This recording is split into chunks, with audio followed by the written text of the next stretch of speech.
ինձ լավ չհասկացա, որ ես ում պարագլոխն եմ, իրավական համակարգի։ Այդպես է ստացվում։ Իմ տպավորությունը, որ դեղերը չի խմել այդ օրը, կամ կարող է ընկերու հետ չի հիմա եւ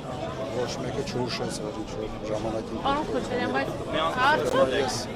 Միասնեք պետք է պատասխանատվության ենթարկվեք մարտի 1-ի համար եւ կազմակերպողը իր խոսքով կազմակերպողը միակ։ Կարծում եմ բոլորը գիտեն եւ դա բոլորի աչքի առաջ է, տենց առաջի սադրիչը, առաջի կազմակերպողը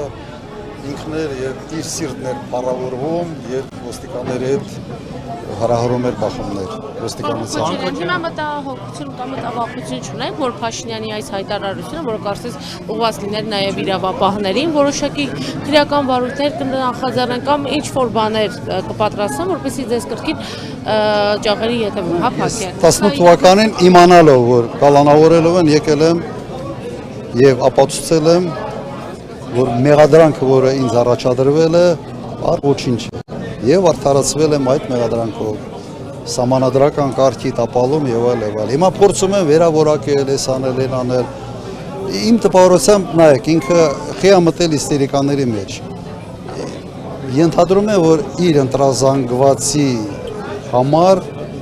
իրեն թվում է, թե դա ճիշտ ոճ է ընտրապայքարի համար։ Իմ տպավորությունը սա է։ Կամ էլ սրացում է, արդեն այդ սրացման հետ կապված դուք բժիշկներից հարցրեք, ես կապչում եմ։ Որ ընդդիմության նկատմամբ ճնշումներ կսկսվեն, ու մեկ է չվերընտրվի